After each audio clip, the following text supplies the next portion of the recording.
Bismillahirrahmanirrahim. Subject Chemistry, Class 2nd year. I am Fazal Wali Shah. Today the topic is Sources of Organic Compound. Sources of organic compound is mainly divided into two types. That is the living organisms, and the second one is the artificial sources, means preparation of organic compound in laboratory. The living organism sources are divided into two types, that is fossil remainings and the living plants and animals and microorganisms. So these two are considered as living organism sources. Now what is fossil remaining? Fossils is a Latin word which means obtained by digging, and it is defined as a fossil is any preserved remain of any once living thing. This is the definition of fossil. Now what is fossil fuel? Fossil fuel is actually a fuel which is formed by natural process by anaerobic decomposition of buried or dead organisms. For example, when plants and animals or other microorganisms, they remain for a long time inside the soil under the high pressure and temperature for a long time. So the body of plant and animals and microorganisms, they convert into fossil fuel. The most common example of fossil fuels are the coal, petroleum and natural gases. All these sources all coal, petroleum and natural gases, these are actually the sources of organic compound. Why? Because coal, petroleum and natural gas, these are the mixture of different useful hydrocarbon. So first of all, I will explain in detail about the coal. So what is coal? Coal is hard rock, black in color, and it is used as a solid fuel in different industries and in different factories. Coal formation is usually take place from plants when plants are dead and they remain buried inside the soil. So therefore the composition, or we can say therefore the most common elements which are found in coal, they are carbon, hydrogen, sulfur, oxygen and nitrogen. Now how the coal is formed, how the formation of coal take place?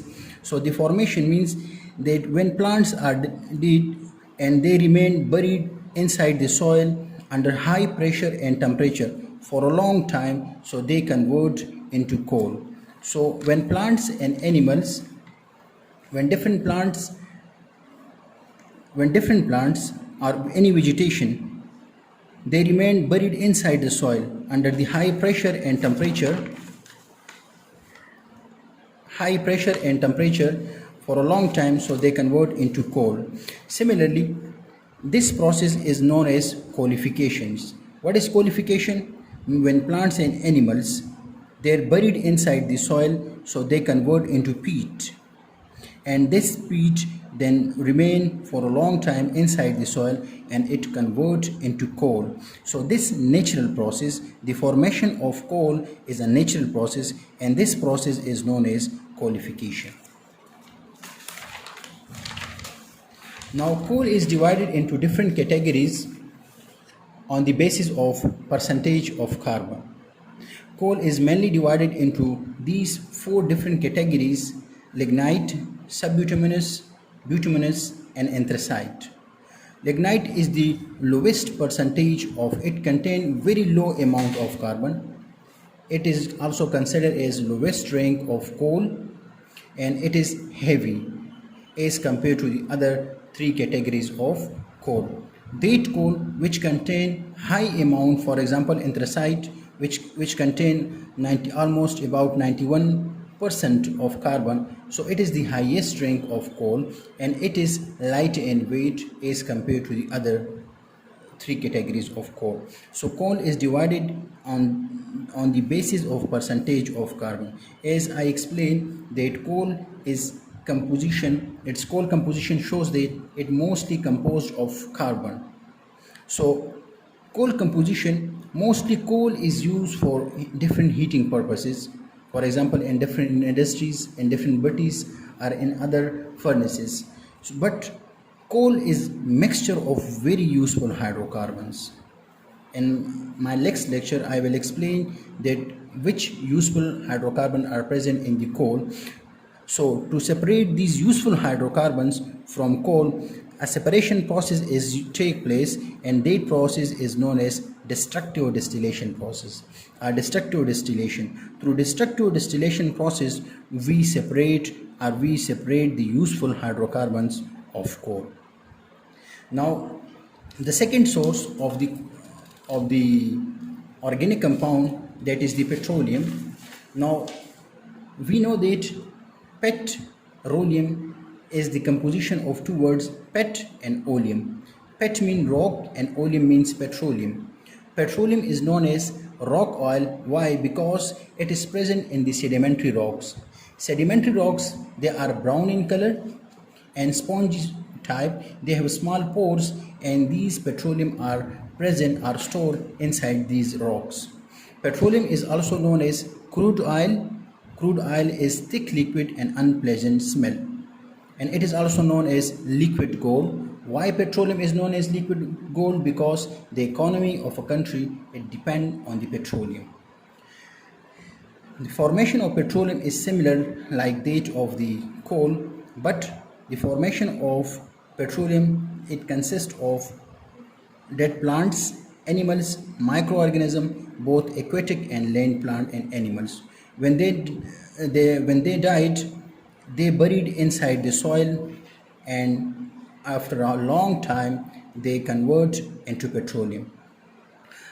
Studies show that petroleum is formed from the living organism, from the plant, animals and microorganisms, because different researchers research on the petroleum, and they find out the different components of plants, animals and microorganisms in this petroleum. Therefore, it is known as petroleum is originated from these organisms. Composition. Petroleum is also known as crude oil, and as I told you that crude oil is a thick liquid, having unpleasant smell, and it is considered as useless. Means crude oil cannot be used directly for any purposes. Mostly the composition of petroleum shows that petroleum consists of 93 to 97% of carbon, 10 to 14% of hydrogen, 0.1 to 2% nitrogen, 0.1 to 1.5% oxygen, and sulfur 0.5 to 6% of the sulfur. Petroleum also consists of other trace amount of metals. It also contains different metals. Now, as I told you that petroleum is when it is obtained from different wells of petroleum, so it is known as crude oil, and that crude oil is a thick liquid having unpleasant smell. But this petroleum,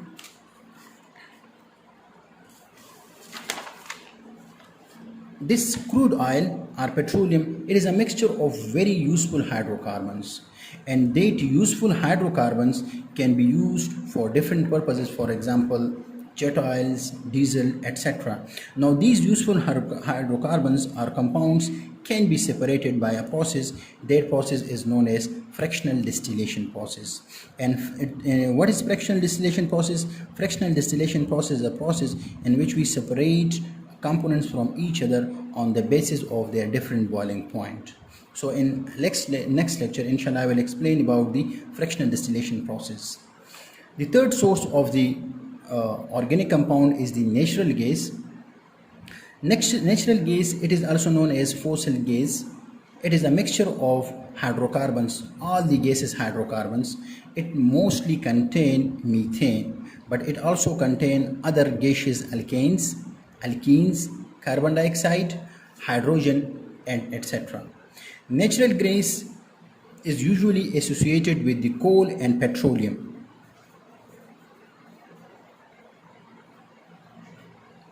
Its formation of natural gas, it is mainly divided into two different types. The natural gas is formed by two processes, that is biogenic gases and thermogenic gases. What is biogenic gases? It is created by mutagenic organisms. There are certain microorganisms present in marshes and dirty areas where the dead organism or the plants and other components, they are converted into methane. And the second process is the this process take place on the surface of earth, while the second process is thermogenic gas.